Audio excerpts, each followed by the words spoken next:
Uma coisa muito importante para todos nós entendermos, quem sabe às vezes o povo que está em casa, é tanta informação que acaba ficando difícil de compreender, escalonar a ordem dessas informações. Mas no nosso direito brasileiro, nós temos aqui um exemplo. Existe sim a possibilidade de você cercear a liberdade das pessoas. Existe essa possibilidade, tá? Existe um momento, tá? Em que, e não é só um, na verdade. Existem alguns momentos em que você pode restringir as liberdades das pessoas, tá? Na fechada não, é nessa aqui, ali, sempre ali, tá? Existem alguns momentos em que você pode sim cercear a liberdade das pessoas, tá? E isso é previsto no artigo 5º, inciso 15º, perdão. E lá diz o seguinte, tá? Primeiro dos casos, em caso de prisão em flagrante delito ou por ordem escrita e fundamentada da autoridade judiciária competente, ou seja, o cara matou alguém, ele vai ter o direito de liberdade dele cerceado, restringido. A liberdade dele vai ser restringida, todo mundo sabe disso.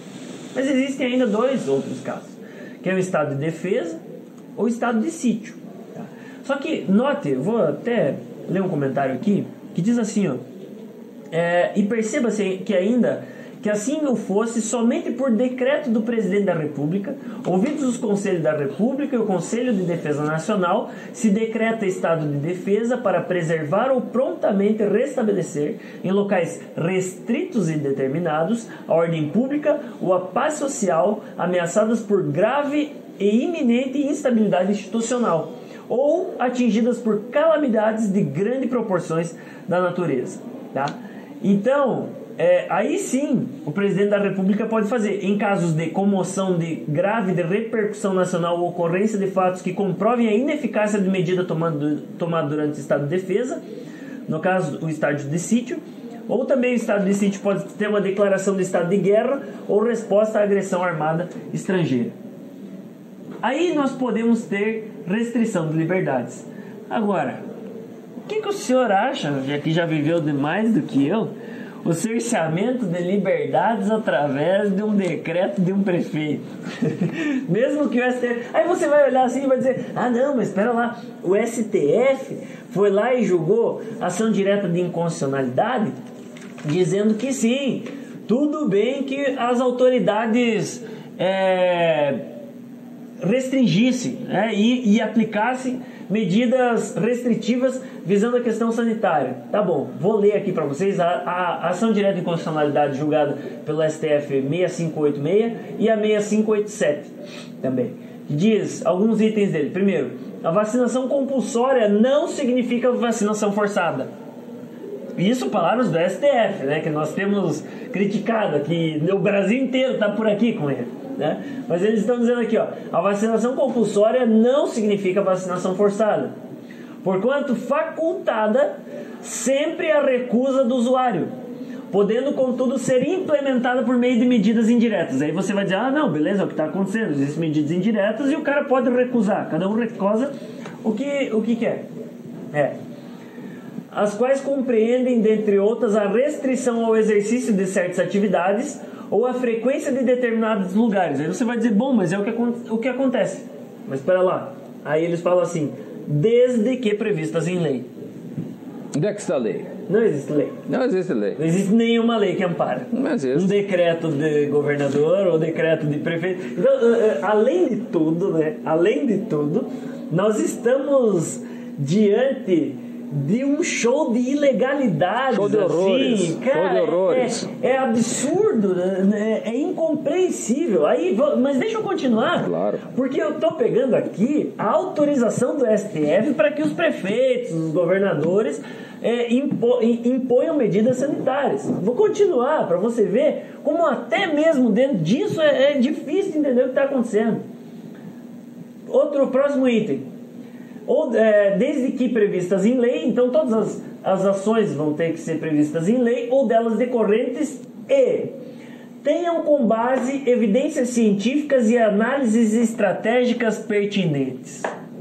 Então, para sair uma lei em que autorize qualquer governador, qualquer prefeito para tomar qualquer medida Restritivo. que venha restringir, que já é questionável pelo artigo 15º da Constituição, tem que ter como base, em primeiro lugar, evidências científicas e análises estratégicas pertinentes.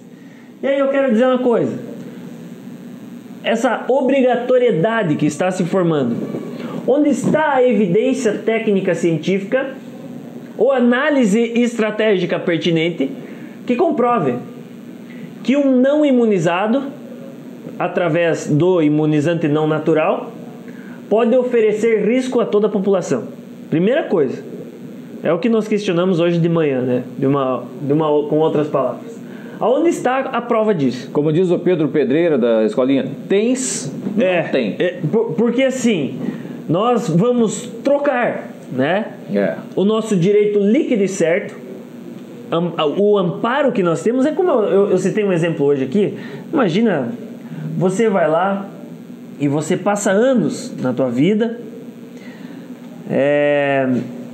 desenvolvendo uma poupança, e você com muito esforço junta ali seus 50, 100 mil reais, né?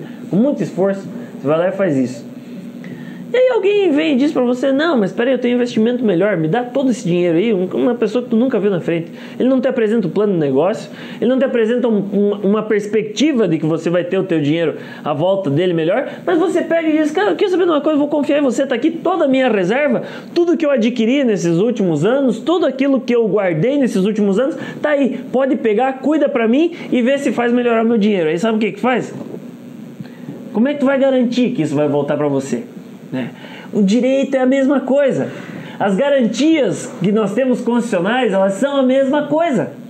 É uma série de garantias que nós temos com muito labor, construídas e obtidas ao longo das últimas décadas, né? Que vem, vamos pegar aqui na área que nós estamos, o Código de Nuremberg, a Declaração de Direitos Humanos ali, e daqui a pouco nós temos que entregar isso para receber algo que nós não temos.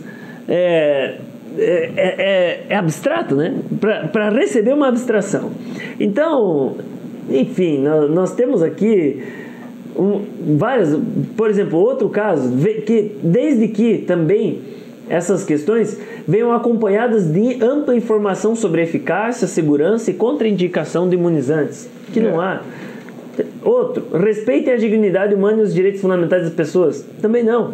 Atendam critérios de razoabilidade e proporcionalidade e sejam as picadas distribuídas universal e gratuitamente. Beleza. Então, infelizmente, o que nós estamos vendo aí é algo para além da conta.